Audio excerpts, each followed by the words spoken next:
Welcome to the Market Watch podcast by Amplify Live, where you can access the latest market insights with me, Anthony Chung, the head of market analysis, and joined by our head of trading, Piers and I, getting you up to speed on what mattered in markets this week.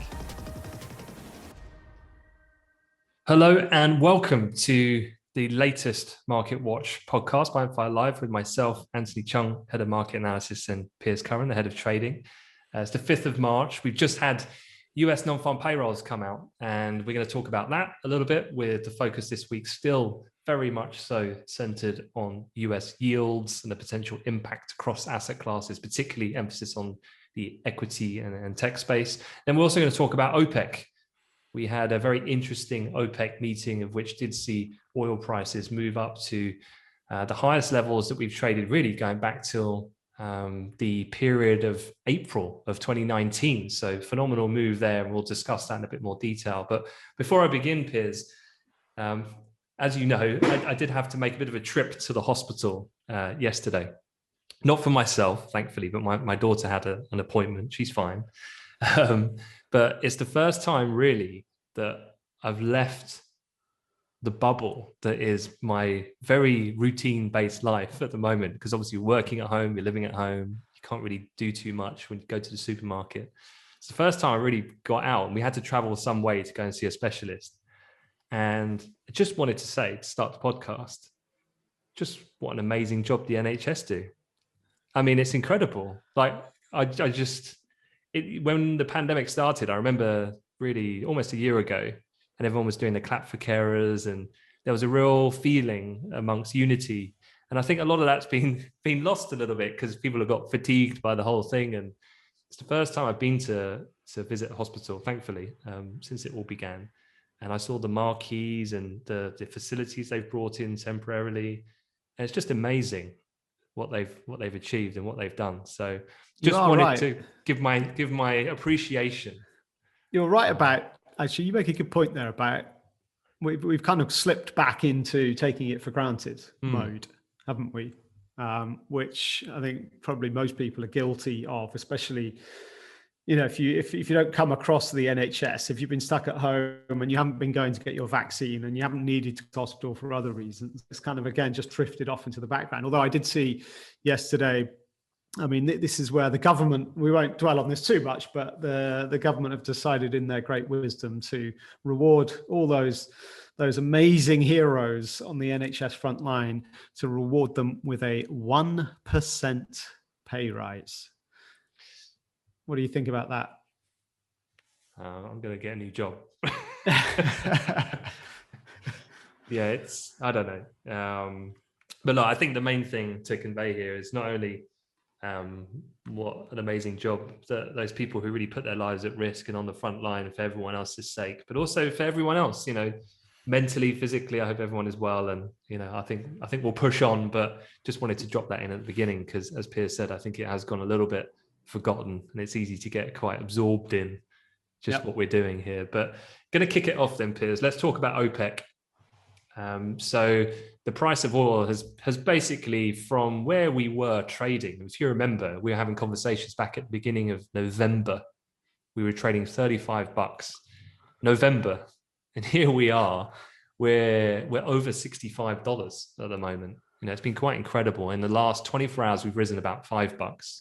And so to get you up to speed, OPEC Plus, they had one of their monthly meetings yesterday, and they chose not to relax supply curbs, even as the global economy pulls out of the pandemic kind of driven slump. And that confounded widespread expectations that the group was going to basically loosen the taps a little bit with a 1.5 million increase in supplies.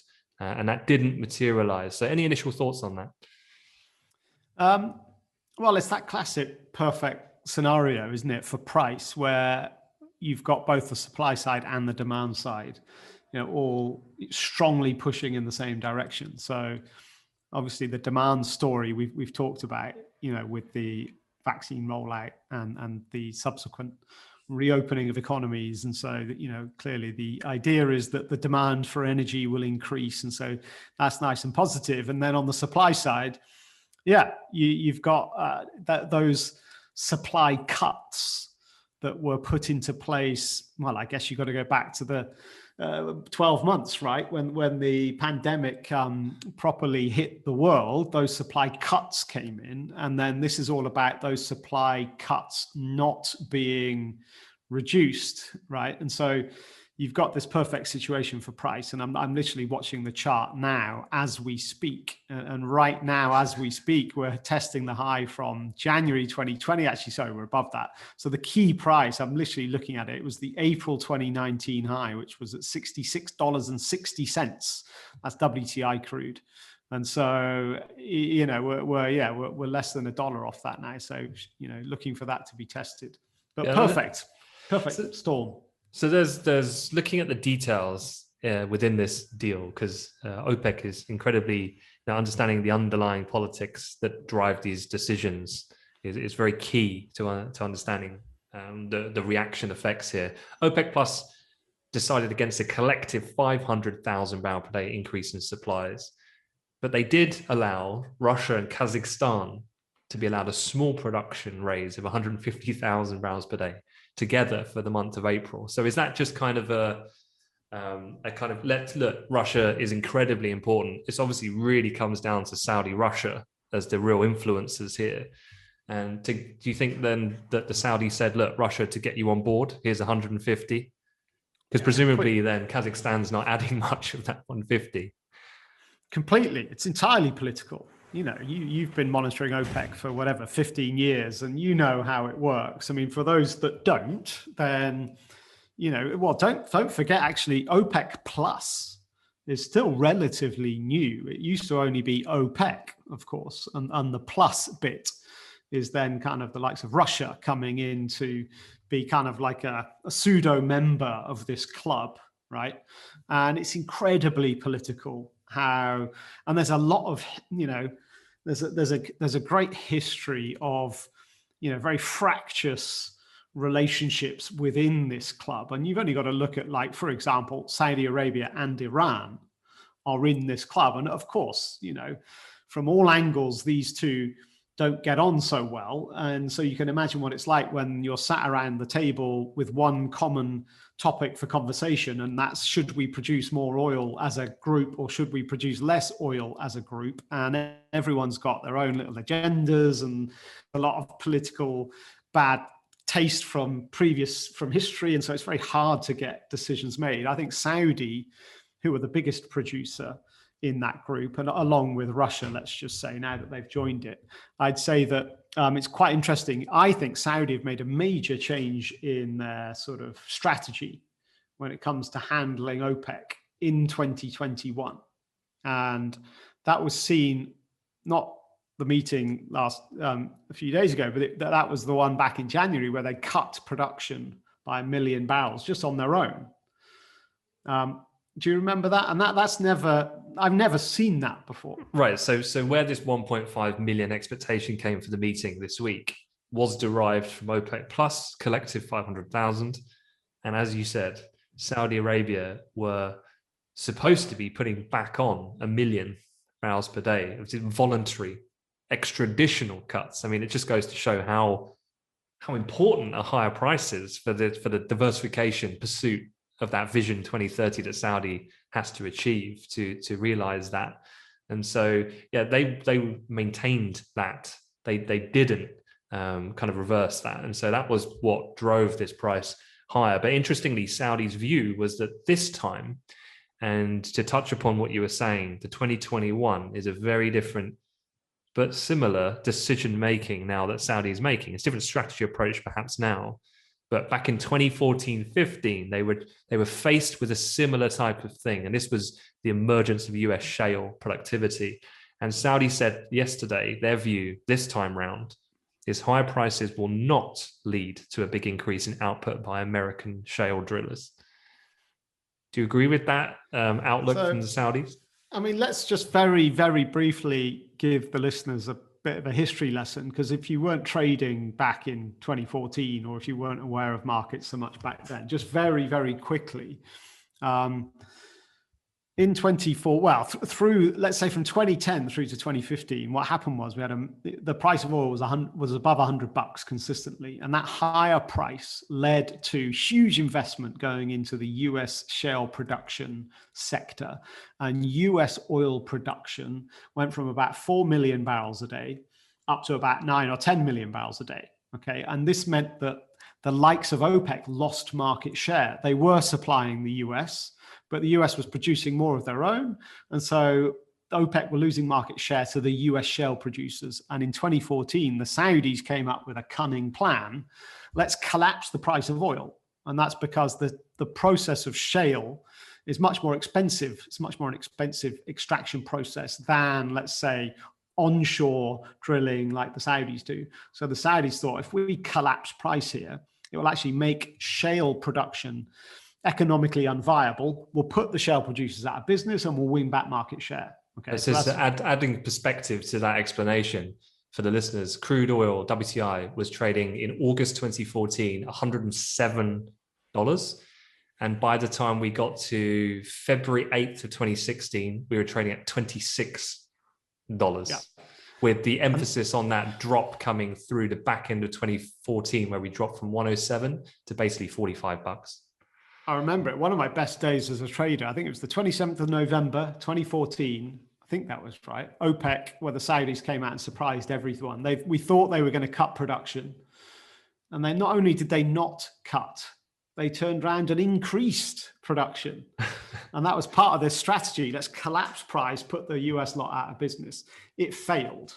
That strategy failed. And that's because the US guys were, I don't know, I guess using quite clever derivative products to hedge against price drops anyway. There was also a huge amount of credit availability, a lot of lending from the US financial system to kind of help these shale producers. Anyway, so look, it's important you understand that historical context when you fast forward to today, because today you've got people now giving the same argument, and people are saying, well, hang on, now oil prices have risen quite dramatically. Isn't this going to play into the hands of the US shale producers? Aren't you now going to see the US shale producers start to ramp up production again? And isn't that bad for OPEC?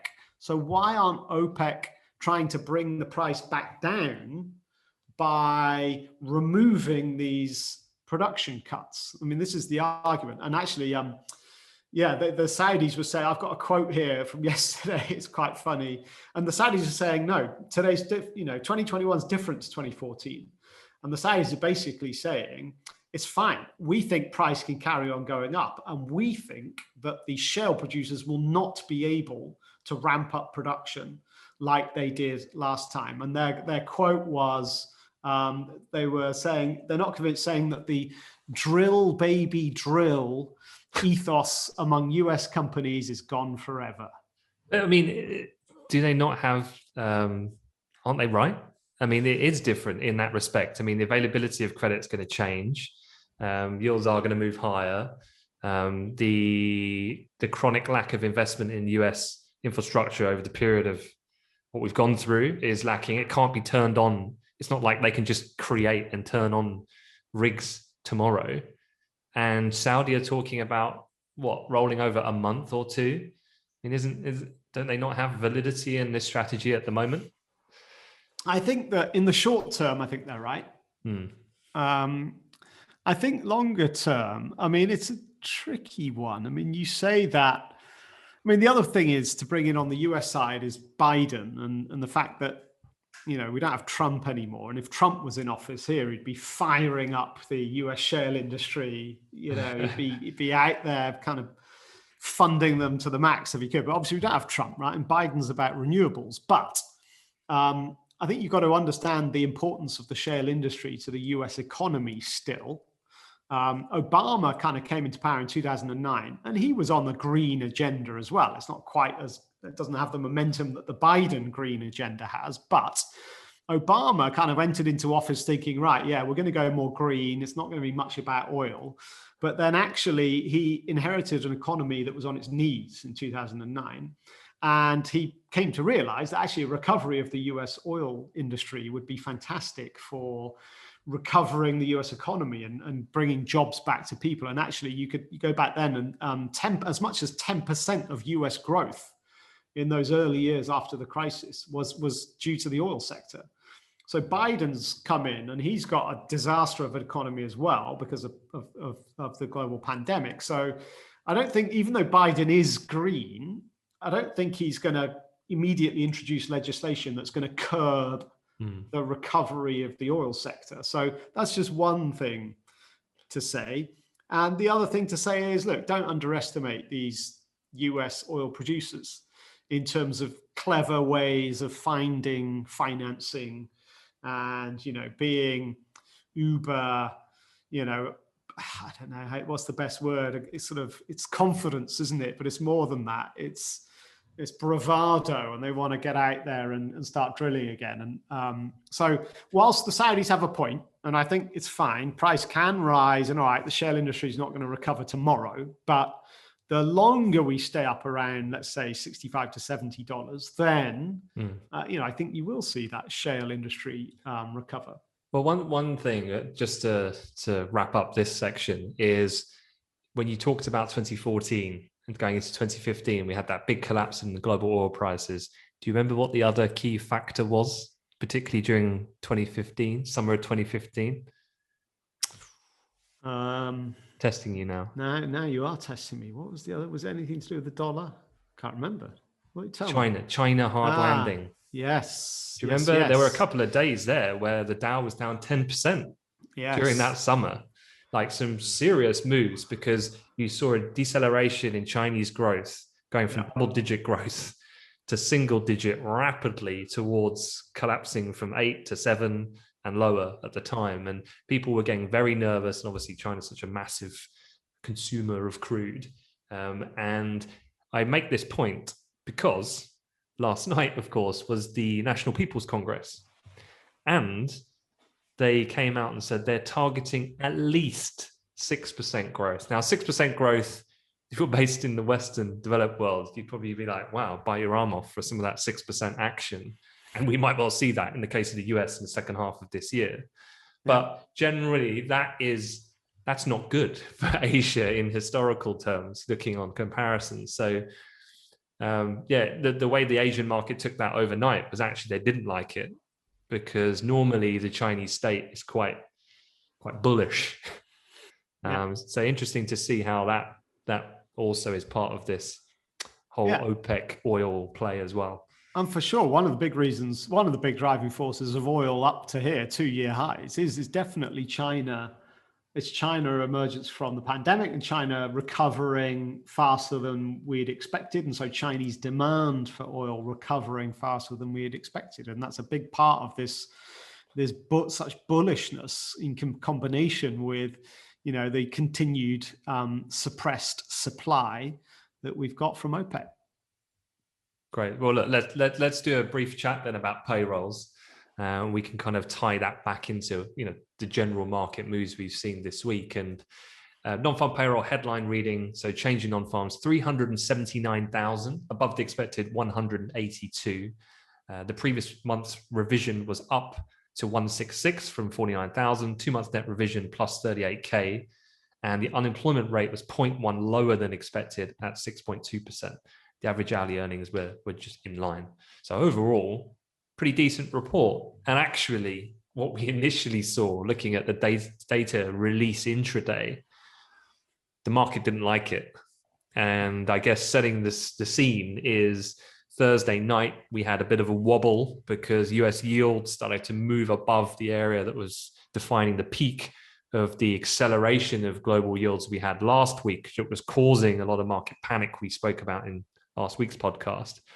And so the initial reaction was equities sold off, gold sold off, T-notes sold off, yields spiked, but then all of a sudden it reversed within 5 minutes and equities saw a very firm rally. And actually, if you look at equities now, we're pretty much back to where we started.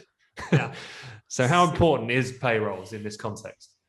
I love this short term, trying to trade intraday payrolls today, really tough. I mean, as you said, firstly, I'm just looking. The S&P sold off from it sold off like from 37.80 down to 37.55, right? So let's just go like 25-point sell-off. Okay, it then turned. It then rallied back entirely, 25 points.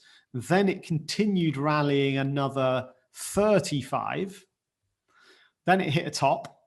Then it sold off back 35, back to exactly square one where we were trading before the data. Violent moves in both directions. And I think it perfectly sums up people's, they're not quite sure what to do with all of this. I think there's just too many big pieces of information and people aren't quite sure how to fit it together in their jigsaw about what's going to happen next with markets in the next few months. So you've got this competing, this conflicting argument around, on the one hand, really good economic data here from the US showing that the economy is emerging faster than expected. You know, we've got great numbers on their vaccine rollout, which is really gathering momentum now, and people's expectations about US growth are being revised up and revised up and revised up. Okay, and this is a really positive thing for the economy, and so you'd think positive for stocks, right? But then, unfortunately, this is also right now the big theme over the last couple of weeks for markets and traders hasn't been about the positive economy. It's been freaking out, tantruming about higher yields, as we talked about on the podcast last week. And so whilst you're getting these strong data points, it's just reinforcing that whole, inflation is going to go up and this is driving yields up. Okay. And the Fed, I mean, remind me, what did Powell say yesterday, which kind of all played into this, another little mini panic here? Yeah, he essentially fell short of trying to like rein in bond yields. He definitely doesn't want to comment explicitly on that type of market movement. And so, yeah, it's more of a reiteration. When you're watching the comments when he was coming out, and his comments were definitely the trigger point that saw a spillover in equities last night at the time. But he didn't really say anything. I mean, it was definitely nothing too new there of information to latch onto. But I guess that's the point, right? People are wanting him or looking for him to say something. They are desperate. Those that are really finding this painful, this yield move, they're desperate for him to say something that's going to help with that situation. Now, that's irrational. And we were talking about this on the podcast last week. There's no way he's going to say anything. Right? We know that, but there are people who are stuck in these positions where it's hurting, are desperate now. And so when he doesn't say something to help, then there's another wave of fear. And that's what drove stocks sharply lower again last night. It's interesting today with that really strong data. Is this the turning point? I'm going to maybe put my neck on the line here. This whole yields higher, stocks lower thing. Is this the turning point today where people are going, well, actually, all right, yields are going higher, but you know what? The more important thing is the economic outlook is improving so rapidly that actually that perhaps is now a bigger positive that trumps the higher yield negative. Right. So, higher yield environment in a traditional sense would be positive growth reflection, and with low rates, and generally equities would perform well in those circumstances. I mean, interesting on the breakdown of payrolls, almost entire amount of that jobs created in the last month came from leisure and hospitality, which obviously has been decimated since the lockdowns that have happened. But it's always hard to put your finger on what is exactly the state of play with lockdowns in America, given their system is very much on a state, federal level comparative to, say, UK, European, nationwide strategy. But the one thing, we were looking at earlier was the COVID case numbers and also the vaccination numbers. And case numbers in Europe are moving higher quickly in Italy, slowly higher in Germany. They rolled over their lockdown earlier this week. And on the vaccination side, the UK actually has plateaued after this amazing onboarding, if you like, of the Astra drug and distributing that, hitting that mid-Feb target. I mean, how political might that be, Piers? They had that Feb 15th target, all guns committed to that. They hit it a day early. It's funny how it's just come off the boil now. Now it's not such a focal point, and the roadmap's out. Everyone stops talking about it, and it's actually decelerated the last couple of days. In America, has gone up. I mean, America's superseded the UK now in terms of per 100 people. Yeah. I mean, I think with the UK, look, we're so far ahead. It's going to take a spectacular sort of wheels coming off of the vaccine rollout for us to kind of lose ground. I mean, fine. I think what people are wanting to see, again, are the more bullish sort of estimations where they're hoping to see the supply of vaccine in the UK rise to 5 million a week, enabling, all adults to be vaccinated by the start of June. Right. And so I think you're getting similar noises in the US now. And I think that's obviously from a global point of view. Clearly, the US is way more of an important factor than the UK is. And so I think, the US really gathering momentum on that vaccine rollout is really playing into a number of big moves. And it's not just yields, just looking at the dollar, it's had a great week. I mean, the dollar's been quite rampant, in response to, things like the data today, but also in response to Powell and in response to, this vaccine acceleration. I'm just looking now, the euro dollar's kind of, just testing the 119 handle. So that's been a big move to the downside. Just this week and kind of last week, we were trading up at 124 almost, if you go back to the start of the year. So dollar strength has been a big theme. Stocks have been really weak, but I wonder whether this data today is enough to convince people that the economic positive is actually the bigger driver. Gold also, maybe we should touch on that because gold's had a really bad few weeks, but it's kind of added to this week, and again trading lower down below $1,700. And I guess a key target on that gold downside is around 1667. That was the June low last year. But it's like the worst of all things for gold. You've got everything's bad for gold. You've got dollar strength, you've got yields moving higher, and it's just you could say some risk appetite in certain pockets. And so gold's again further downside this afternoon. Okay, so to just conclude things then, you did mention the euro there. And one of the major things happening next week is the ECB meeting. They will also be releasing their new latest economic forecasts. Anything of interest for you in the ECB? No, in that they'll continue to stay firm to their current policy. As you just said, case numbers rising again in some of these countries. Germany extending lockdown. They're behind the curve when you're comparing them to the UK or the US, and so therefore they're going to continue to pump in the stimulus and probably extend it, and that's what markets are expecting. So I don't think markets will react to anything from them next week. What do you think? Agreed. There was the Bloomberg regular economist survey that came out today, which always comes out the week before the actual meeting. And it was just saying that essentially it's not that they're going to increase the pandemic emergency purchase program, this PEP facility that they've implemented to stimulate over and above their asset purchase program. It's not they're going to increase the envelope. They're just going to increase the timeline of how long it will be around. And that alleviates tension almost for any nervous market participants about perhaps this divergent story at the moment between, a real acceleration in US vaccine rollout, reopening.